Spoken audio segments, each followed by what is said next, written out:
L'Église éthiopienne a pris toute cette littérature, y compris des textes que personne ne considérait comme des écritures à l'époque. Et il semble qu'elle ait fait preuve d'une approche non discrétionnaire en incluant tout. Et si le manuel spirituel le plus puissant jamais écrit vous avait été délibérément caché, non pas perdu, ni oublié, mais dissimulé par les mêmes institutions qui vous ont prétendu tout vous avoir donné? Ce livre existe. Il a plus de 700 ans. Des moines l'ont recopié à la main, de génération en génération, dans des monastères creusés à flanc de falaise. Accessible uniquement par corde. Et pour chacune de ces 700 années, une instruction a été transmise en parallèle, plus sacrée encore que tout ce qu'il contient. Ne laissez jamais le monde extérieur lire ce livre. Non pas parce qu'il est dangereux comme le feu, mais parce qu'il est dangereux comme une clé qui tombe entre de mauvaises mains. Ce livre s'intitule le Mashafa Kedan, le livre de l'Alliance. Et ce qu'il prétend contenir, ce ne sont ni de nouvelles histoires bibliques, ni de nouvelles prophéties, ni des lettres d'apôtres oubliées. Il prétend contenir 40 jours d'enseignement direct, pratique et progressif que Jésus a donné à ses disciples après sa résurrection. Des enseignements que Rome a passé des siècles à traquer et à brûler. Des enseignements que les conciles qui ont rédigé votre Bible n'ont jamais voulu que vous découvriez. Des techniques de respiration, 7 postures de prière, chacune ayant une fonction spirituelle spécifique, les véritables noms des anges et des instructions précises pour les invoquer, ainsi qu'une carte complète de navigation à travers 7 niveaux du ciel avec les mots de passe pour chaque porte. L'Église occidentale a brûlé tous les exemplaires qu'elle a pu trouver. Constantinople l'interdit. Rome le déclara hérétique lors de conciles où, et c'est ce qu'on ne vous dit jamais, pas un seul évêque éthiopien ne fut même invité. Mais les moines continuèrent à le copier. Et maintenant, pour la première fois en 17 siècles, grâce à la traduction assistée par l'IA, le silence est rompu. Ce manuscrit révèle la raison pour laquelle on ne vous a jamais appris à prier véritablement. Aimez et abonnez-vous immédiatement, car croyez-moi, ils ne veulent pas que vous sachiez ce que l'IA vient de découvrir. Commençons par expliquer ce qu'est réellement le Mashafa Kedan, car il ne s'agit pas d'un document marginal relégué aux oubliettes. C'est un manuscrit qui a été continuellement préservé, copié et délibérément caché pour une raison bien précise. Il était jugé trop dangereux pour les croyants ordinaires. Selon le texte, après sa résurrection, Jésus n'est pas simplement apparu à ses disciples, manger du poisson et être monté au ciel. Il est resté 40 jours, et pendant ces 40 jours, il n'a pas raconté de paraboles.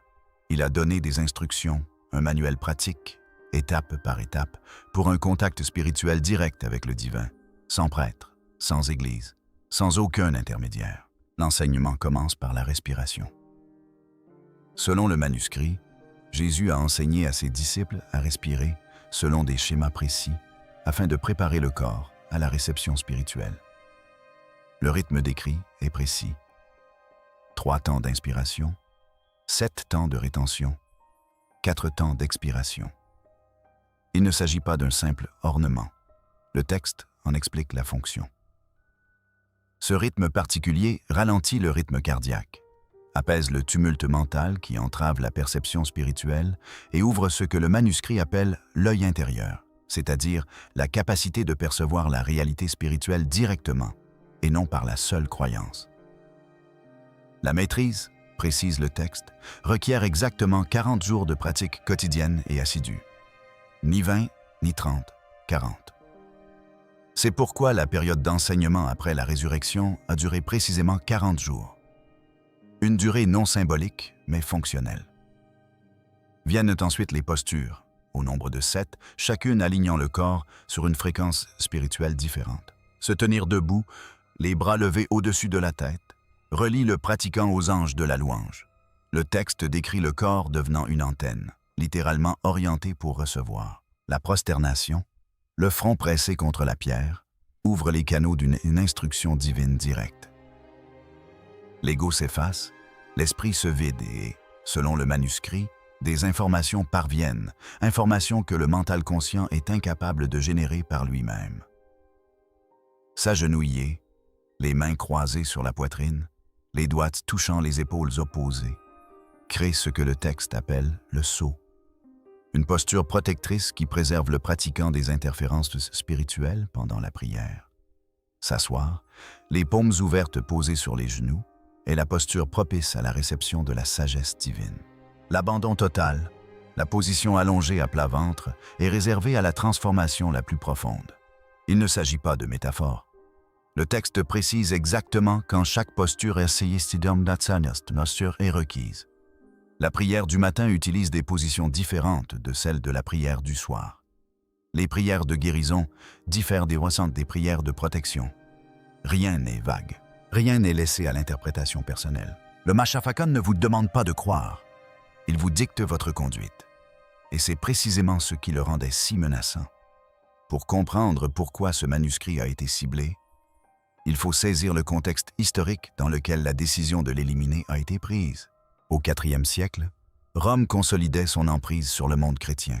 Des conciles se réunissaient pour décider quels textes devaient figurer dans la Bible officielle et lesquels seraient éliminés, non pas débattus ni archivés, mais éliminés. Les exemplaires étaient confisqués et brûlés. Les prêtres surpris à lire des textes interdits risquaient l'excommunication. Des bibliothèques entières furent réduites en cendres sous l'autorité d'hommes se prétendant au nom de Dieu. Le Machafakidan fut parmi les premières cibles. Voici le point crucial. Les conciles qui condamnèrent ce manuscrit n'invitèrent jamais un seul évêque éthiopien à y participer. Pas un seul. La décision de le déclarer hérétique fut prise entièrement par des autorités qui n'avaient jamais mis les pieds en Éthiopie, au sujet d'un texte utilisé par une église qu'elles n'avaient jamais visité. Et pourtant, l'Éthiopie était chrétienne avant Rome. Dans les années 330, le roi Hasana proclama le christianisme religion d'État de l'Éthiopie plus de 50 ans avant la conversion officielle de l'Empire romain. Imaginez un instant. L'Église éthiopienne collectait des écritures, formait des prêtres et construisait des lieux de culte, tandis que Rome continuait de jeter des chrétiens au lion dans les arènes publiques. Aussi, lorsque les autorités romaines déclarèrent le Machafakidan hérétique, les moines éthiopiens ne protestèrent pas, ne présentèrent aucune pétition, ne débattirent un tabou. Ils refusèrent, tout simplement. Ils refusèrent et continuèrent à copier à la lueur des bougies dans des cellules creusées à même la roche, au sein de monastères perchés sur des corniches, surplombant des précipices vertigineux, accessibles uniquement par cordes et d'échelles, sur un terrain qu'aucune légion romaine n'avait jamais foulé. Ce n'étaient pas des lieux de contemplation paisible. Ces forteresses de survie étaient conçues spécifiquement pour empêcher l'influence de Rome. Et elles ont préservé bien plus que le Machafakedan. Le canon biblique éthiopien compte 81 livres. La Bible protestante en conserve 66. La Bible catholique, 73. L'Éthiopie a conservé l'intégralité du canon. Leurs règles étaient simples. Tout ce qui provenait de la tradition apostolique était copié et protégé. Le livre d'Enoch, avec ses 108 chapitres, fut rejeté par les églises occidentales, jugé trop étrange, trop détaillé et trop direct pour être compris par les croyants ordinaires. Le livre des Jubilés, qui relate la Genèse avec des dates de création précises, l'origine des forces démoniaques et un calendrier sacré totalement différent. Lorsque des fragments des manuscrits de la mer Mortée furent découverts en 1947, confirmant leur ancienneté, l'Éthiopie en fut témoin. À la découverte du livre d'Enoch, les érudits se sont empressés de reconstituer une copie complète. Ils disposaient de fragments provenant de grottes du désert. Pour lire le texte intégral, ils durent se rendre en Éthiopie, car les moines y avaient préservé ce que le désert avait détruit. Les évangiles de Gara, datés au carbone 14 par des chercheurs d'Oxford aux alentours de 390 après Jésus-Christ, contiennent des passages entiers qui n'existent dans aucune tradition manuscrite occidentale. Des phrases qui avaient été expurgées de toutes les copies grecques et latines contrôlées par Rome. Judith Mackenzie, historienne de l'art à Oxford, qui a examiné les enluminures de Gara, a décrit la sophistication de ses œuvres comme étant plusieurs siècles en avance sur tout ce qui avait été produit en Europe médiévale à cette époque. Encre d'or. Portrait des évangélistes en pleine page. Couleurs encore éclatantes après un 600 ans. La géographie a protégé ce que la foi a préservé. Les Sopations et plateaux éthiopiens sont entourés de côtes désertiques et de chaînes de montagnes orientées nord-sud qui forment comme des remparts naturels. Aucun empereur byzantin n'y a jamais imposé sa théologie. Aucune armée de croisés n'a jamais incendié ses bibliothèques. Le territoire lui-même a préservé les manuscrits que Rome voulait faire disparaître. Mais les livres rejetés par Rome n'ont jamais constitué le véritable secret. Ils en étaient la couche superficielle. Ce que les moines protégeaient au fond, c'était quelque chose de bien plus dangereux pour le pouvoir institutionnel. Après les postures viennent ce que le manuscrit appelle les visualisations. C'est ici que le texte passe de la technique physique à une réflexion qui remet en question toutes les conceptions de la prière. Le pratiquant écétéiste s'est invité à visualiser une lumière descendant du ciel. Mais le texte insiste sur un point. Il ne s'agit pas d'imagination. La lumière existe, que vous la perceviez ou non. La pratique ne consiste pas à générer quelque chose, mais à aiguiser sa perception pour voir ce qui est ici déjà là. La lumière pénètre par le sommet du crâne. Le pratiquant la ressent comme une chaleur ou une pression. Elle emplit la cage thoracique que le Mashafa Kaidan identifie comme le siège de l'âme. De là, elle rayonne à travers les membres jusqu'à imprégner tout le corps. Selon le manuscrit, les pratiquants avancés qui atteignent ce stade deviennent invisibles aux anges. Leurs prières sont traitées en priorité. Elles voyagent plus rapidement. Ils reçoivent une réponse directe. Docteur Emmanuel Free, un liturgiste français qui a passé plus de 20 ans à étudier les pratiques chrétiennes éthiopiennes au Centre français d'études éthiopiennes d'Addis Abeba, fut parmi les premiers universitaires occidentaux à observer directement des moines pratiquer ces techniques. Il a décrit comment des moines âgés entraînent dans un état d'immobilité physique complète pendant des périodes qui auraient dû être médicalement pénibles, pour ensuite en sortir des heures plus tard, décrivant des rencontres avec des êtres qu'ils identifiaient clairement et par leur nom. Interrogé directement sur la véracité de ces expériences, Free marqua une longue pause avant de répondre. « Je crois, dit-il, qu'ils vivent quelque chose quelque chose que je ne suis pas en mesure d'expliquer. Ceci nous amène au nom. Le Mashafa Kaidan ne dirige pas la prière dans le vide. Il nomme des anges spécifiques pour des desseins précis. Suriel guide les âmes en toute sécurité après la mort. Ragwell exécute la justice divine contre ceux qui font du mal aux innocents. Sarakayel protège des attaques spirituelles. Ramil veille sur la résurrection. Fuel préside au repentir. Pour chacun, le texte fournit la prononciation correcte et émet un avertissement explicite. Une mauvaise prononciation n'empêche pas seulement d'invoquer la bonne entité, elle attire la mauvaise. Ceci n'est pas un guide de prière. Il s'agit d'un protocole, un protocole technique rédigé par quelqu'un qui aborde le monde spirituel avec la même précision qu'un chirurgien applique à l'anatomie. Le manuscrit recense également ce que chaque praticien rencontrera au-delà de cette résistance à la précision. Et le texte, c'est franc quant à sa nature. Les esprits de confusion obscurcissent l'esprit pendant la prière. On les reconnaît à leurs pensées circulaires qui tournent en boucle et n'aboutissent à rien. Les esprits de doute murmurent que la pratique est inutile, que rien ne se passe, que l'on perd son temps. On les reconnaît à l'envie soudaine et irrésistible d'abandonner juste avant une révélation. Les esprits de distraction captent l'attention aux moments les plus critiques. On les reconnaît à l'impression d'urgence qui transforme des tâches banales qui pourraient facilement attendre en une question de vie ou de mort.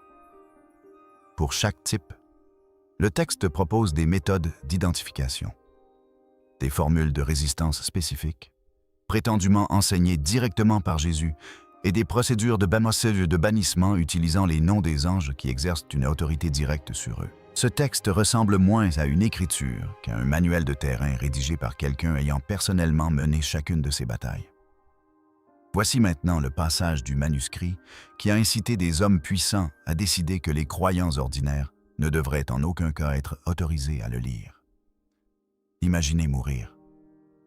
Votre dernier souffle vous quitte. Selon le Mashafa'an, ce qui se passe dans les instants qui suivent dépend entièrement de vos connaissances. En gestes, les démons apparaissent simultanément. il se disputant de votre âme. Si vous avez étudié ce manuscrit, appelez Sural par son nom et il viendra. Sinon, vous appelez dans le silence et rien ne répond. Mais même accompagné d'un ange, le voyage ne fait que commencer. Le manuscrit décrit 7 niveaux célestes distincts, chacun gardé par un ange. Chaque gardien exige une connaissance précise avant de laisser passer l'âme. Il ne s'agit pas d'une métaphore poétique, mais d'une géographie rigoureuse. Le premier ciel, dense et nuageux, est entièrement peuplé d'anges archivés, êtres dont la seule fonction est de consigner chaque action humaine jamais commise. L'âme y accède en faisant preuve d'une conscience totale et inébranlable de ses propres actes. Nul ne peut se cacher, nul ne peut négocier. La transparence est totale. Le second ciel est plus sombre, infiniment plus sombre. Il renferme des anges déchus, enchaînés dans le crépuscule et attendant le jugement dernier. Ils appellent les âmes qui s'élèvent. Ils implorent, ils marchandent. Ils offrent à ce mal, ils offrent savoir, raccourcis, moyens de contourner les niveaux restants.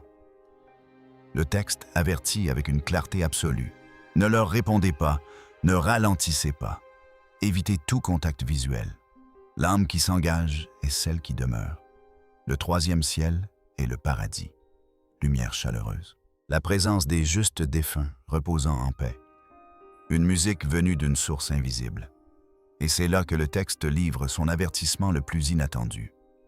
La tentation du troisième ciel est de s'arrêter, de se poser, de croire qu'on est arrivé. On n'y est pas. L'âme qui s'arrête au troisième ciel n'atteint jamais le trône. Le quatrième ciel abrite la machinerie céleste de la création, le soleil, la lune, les étoiles, les anges qui les guident à travers le temps. Son échelle est décrite comme inconcevable. Pour réussir, l'âme doit démontrer sa compréhension de l'ordre divin, que la création opère par dessein et non par accident. Le cinquième ciel est le lieu véritablement éprouvant. C'est la prison des veilleurs. Les 200 anges du livre d'Hénoch, descendus sur terre, ont corrompu l'humanité et sont enchaînés ici dans une douleur éternelle. Leur chagrin irradie comme la chaleur d'une fournaise. Les âmes non préparées, des âmes non préparées en sont submergées, paralysées, écrasées par une douleur qui n'est pas la leur, incapables d'avancer, incapables d'appeler à l'aide. Le manuscrit fournit des formules précises pour maintenir la clarté à ce niveau. Sans eux, le texte est sans ambiguïté. L'âme demeure indéfiniment prisonnière d'un désespoir emprunté. Le sixième ciel abrite des archanges qui officient devant le trône de Dieu lui-même. Leur lumière est aveuglante. Leurs questions sont précises et ne laissent aucune place à l'esquive. Le docteur Ralph Lee, spécialiste des manuscrits éthiopiens à la School of Oriental and African Studies de Londres, a noté que le passage du sixième ciel présente des parallèles linguistiques avec les plus anciennes prières liturgiques connues de J.A., suggérant que le texte pourrait conserver des formulations antérieures à l'âge physique du manuscrit. Le septième ciel est la salle du trône. Le Machafakan l'a décrit dans un langage qui s'effondre sous le poids de ce qu'il tente de transmettre. Immense et pourtant intime, terrifiant et pourtant accueillant, plus fort que le tonnerre et pourtant plus silencieux que la pensée. L'âme qui parvient d'ici avec le savoir, les noms, les mots de passe appris de ce manuscrit entre directement en présence de Dieu. Sans intermédiaire, sans clergé, sans institution à la porte.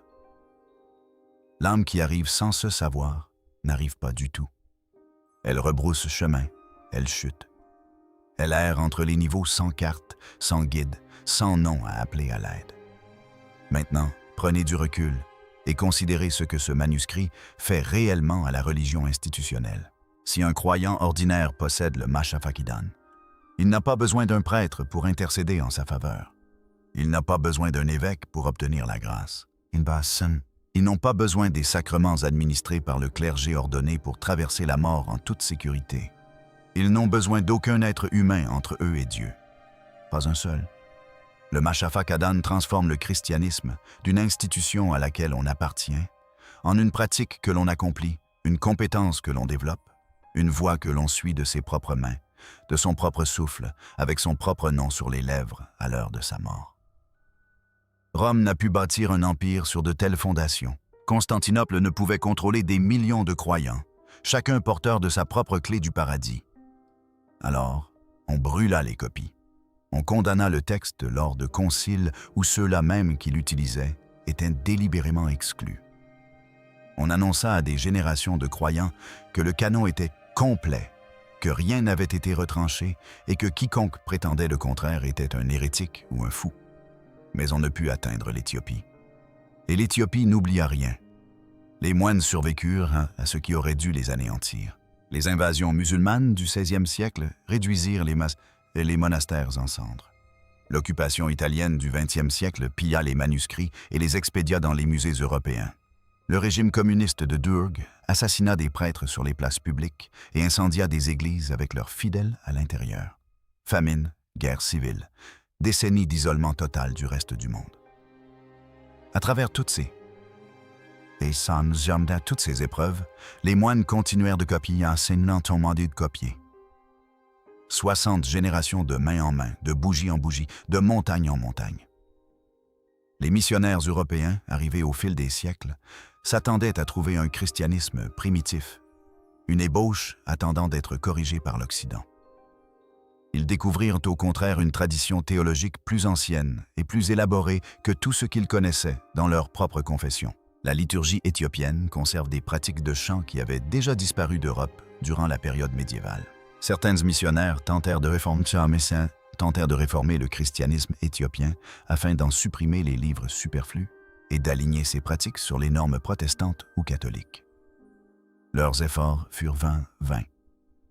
L'Église éthiopienne pratiquait son culte depuis plus de 1000 ans avant la naissance de ses missionnaires.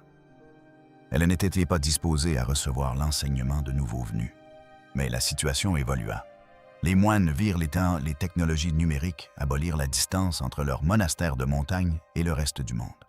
Ils virent des chercheurs occidentaux publier des théories sur des manuscrits qu'ils avaient photographiés sans jamais les lire intégralement. Ils virent des traductions amateurs circuler en ligne, déformées, sorties de leur contexte et présentées à des millions de personnes sans le cadre théologique nécessaire à leur compréhension. Abahat Salassi, un moine éminent du monastère de Débris Damo, l'un des plus anciens monastères habités sans interruption au monde, aurait déclaré à des chercheurs en visite en 2019 que la décision était devenue évidente. « Mieux vaut le traduire correctement », dit-il, plutôt que de laisser des étrangers deviner son sens et induire des millions de personnes en erreur. Ils observaient aussi l'évolution du christianisme en Occident. Des églises qui se vidaient, des bancs qui prenaient la poussière, des enquêtes révélant que des dizaines de millions de personnes se disaient spirituelles mais non religieuses, avides d'expériences directes, en manque de ce contact spirituel personnel, concret et direct. Le Mashafa Kadan le décrit avec une précision clinique. Les moines comprenaient ce que l'Occident avait perdu. Ils savaient précisément ce qu'ils tenaient encore entre leurs mains. 1007 siècles de silence avaient suffi. Les traductions qui émergent aujourd'hui sont préliminaires. Le travail de recherche complet, comparant le texte éthiopien Géa aux sources grecques fragmentaires et s'interrogeant sur la version la plus ancienne et celle qui préserve le plus fidèlement l'enseignement original, prendra des décennies. Mais la porte est désormais ouverte et ne pourra plus être refermée. La question n'est plus de savoir si ce manuscrit existe. Il existe. La question n'est plus de savoir ce qu'il contient. Vous le savez maintenant, la seule question qui demeure est d'ordre personnel. La version du christianisme qui vous a été transmise, est-elle la version complète ou celle qui a survécu après la destruction des instructions originales? La manière dont on vous a enseigné à prier, est-elle la méthode complète ou ce qui a subsisté après qu'un conseil d'hommes puissants a jugé le reste trop dangereux pour vous? Les moines éthiopiens affirment que votre Bible est incomplète. Ils en ont les preuves. Les techniques de respiration ont été retirées de votre tradition. Les postures de prière ont été déclarées trop dangereuses pour que les croyants ordinaires puissent les apprendre. Les noms des anges ont été effacés de tous les manuscrits occidentaux. La carte du paradis est restée secrète car elle conférait au peuple le pouvoir que les institutions voulaient conserver. Après 17 siècles passés à protéger ce que Rome cherchait à détruire, on révèle enfin au monde, pour la première fois toutefois, ce qui a été soustrait. Les archives éthiopiennes renferment des milliers de manuscrits, jamais traduits ailleurs que dans le Gaès. Le Machafakakdan est la première porte ouverte sur ces archives. Derrière, on découvre des récits, des années cachées de Jésus, qui contredisent tout ce qui a été enseigné au catéchisme. Des archives sur les apôtres, le canon occidental entièrement effacé. Leur mission, leurs miracles, leurs morts, consignés avec une précision unique au monde.